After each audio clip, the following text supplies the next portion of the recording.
예, 다음 주제는 계속 빛을 쏴서 중력의 효과를 보는 건데 궤적이 어떻게 휘었나니를 보는 게 아니라 빛이 두 위치 사이를 왔다 갔다 하는 동안 걸리는 시간이 상대론적으로 어떻게 달라지는지를 보는 겁니다.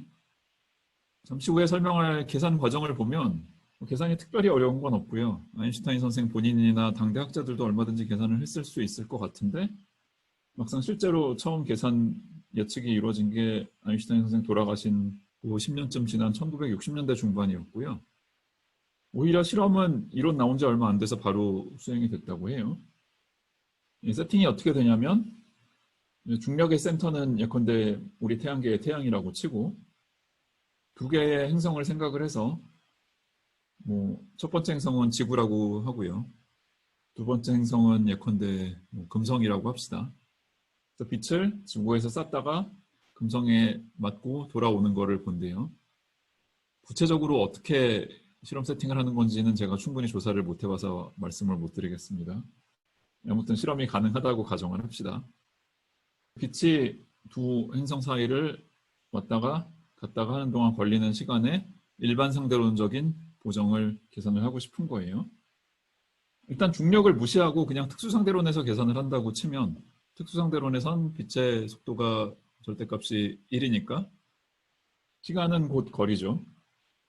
그래서 중력센터가 들어갈 자리를 그냥 참고로만 하고 좌표계의 원점으로만 삼고 중력은 아직 켜지 않고 첫 번째 행성의 반지름 좌표를 R1이라고 부르고 두 번째 행성의 반지름 좌표를 R2라고 부르고 그러면 삼각형이 나오고요. 삼각형을 R1 기준으로 하나 R2 기준으로 하나 직각삼각형 두 개로 쪼개면 그럼 두 개의 직각삼각형이 이 작은 변 하나는 공유를 하는 거고 다른 변들은 따로 가지고 있고요. R1, R2는 빛변에 해당이 되고 자명한 거지만 이 기하학에서 첫 번째 행성과 두 번째 행성 사이에 빛이 왕복할 때 걸리는 시간은 이 그림에서 L1, L2라고 부른 거리 합친 거에 2배가 되겠죠. 그거를 저 R1, R2 기준으로 쓰면 그냥 피타고라스 정리에 따라서 R1의 제곱 빼기 R0의 제곱, R2의 제곱 빼기 R0의 제곱이 되고 R0라는 거는 이 작은 변을 얘기하는 거고요. 나중에 상대론적인 보정을 계산할 때 1번 행성 쪽 구간, 2번 행성 쪽 구간을 나눠서 계산하는 게 더 편리하기 때문에 이거를 괜히 있어 보이는 표현으로 이 중간점을 기준으로 R1 쪽으로 가는 데 걸리는 시간, R2 쪽으로 가는 데 걸리는 시간으로 분리를 해서 이해를 하겠습니다. 그래서 특수상대론 셋업에서는 그냥 기하학 백그라운드를 확인하는 것만 하면 딱히 계산이라고 할 건 할 게 없었고요. 일반 상대론 계산을 위해서는 역시 우리의 마스터 포뮬라, 이펙티브 포텐셜 관련된 포뮬라로 되돌아가야 되고요. 일단 우리가 디플렉션 앵글을 계산을 할 때는 최종 목표가 파이를 원하는 거였고 그래서 파이를 R에 대한 적분으로 표현을 해서 계산을 할 수 있었을 텐데 물론 방금 전에 디플렉션 앵글 계산할 땐 그런 방법을 안 쓰고 조금 다른 방법을 썼지만 적분 방식으로도 계산을 하려면 할 수 있어요.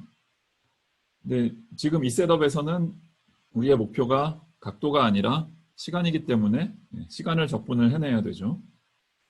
근데 포텐셜은 다 반지름 기준으로 적혀 있으니까 적당히 체인룰을 이용을 해서 시간 적분을 반지름 적분으로 전환을 해야 되고요.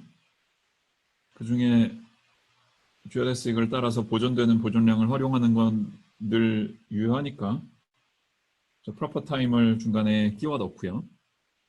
그럼 저 dt 오버 d 타우는 컨서브드 에너지랑 연결되는 양이라서 컨서브드 에너지의 정의를 기억을 되살리면 이런 식으로 바꿔 쓸 수 있고요. 요만큼이 요만큼에 해당이 되는 겁니다.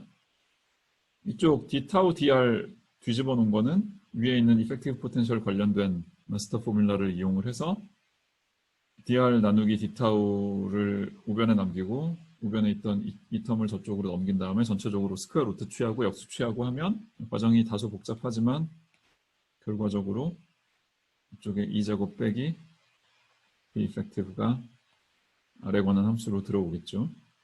B-effective는 뭐 전에도 얘기했듯이 이 조합을 B-effective라고 부르는 겁니다. 우리가 늘 해왔듯이 R분의 1을 U로 치환하는 게 계산에 도움이 되고요. R 대신 U로 적분 변수를 삼고 저 2라는 파라미터도 스퀘어 루트 안쪽으로 집어넣어주면 식을 어떻게 정리할 수 있냐? 이렇게 정의할 수 있습니다. 여기 이 B라는 파라미터는 전에 각도 계산할 때 썼던 것과 같은 노테이션을 쓰고 있는 겁니다. 적분을 곰곰이 들여다보면 스퀘어 루트 안에 U의 3승 텀이 들어오기 때문에 초보적인 함수 범위 안에서 적분은 안 되고요. 아마 타원 함수 같은 거 쓰면 뭔가 그럴듯한 모양으로 쓸 수도 있겠지만 타원 함수식으로 썼다고 해서 뭐 우리 직관이 좋아지는 건 아니고요.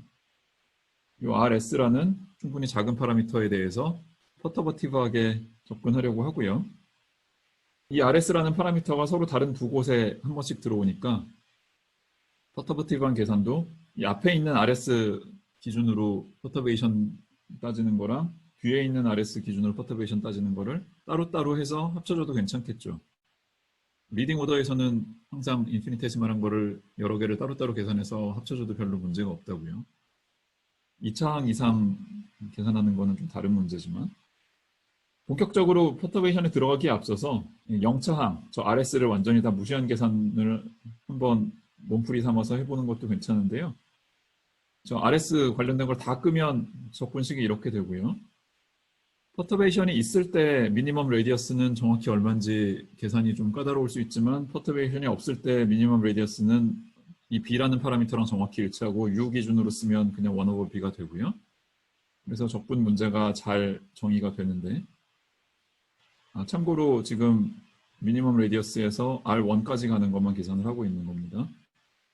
적분식이 이렇게 주어지고요. 비교적 친숙해 보이는 적분인데 정확히 어떻게 계산을 하는지 과정을 조금 설명을 하면 U를 B분의 1 기준으로 코사인 알파로 삼각함수 치환을 할 수가 있고요.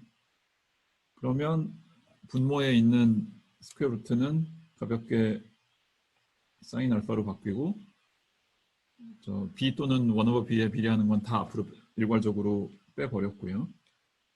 적분 매저에서 사인 알파 하나 나오고 R 적분을 U 적분으로 바꿀 때 저코비안으로 들어왔던 U 제곱에서 코사인 제곱 알파가 하나 나옵니다.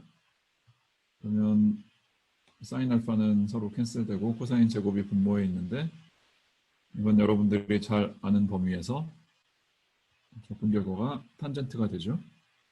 그리고 이거는 이 삼각형 그림에서 L1이라는 변의 길이에 해당이 됩니다. 그냥 특수상대론 셋업에서 그림만 보고 척 적었던 답과 정확히 일치를 하는 거죠. 쉬운 계산을 어렵게 했다고 말할 수도 있는 셈인데 굳이 쉬운 계산을 어렵게 한 이유는 뒤에 진짜 코렉션 계산을 하는데 준비를 하기 위해서 한 거고요.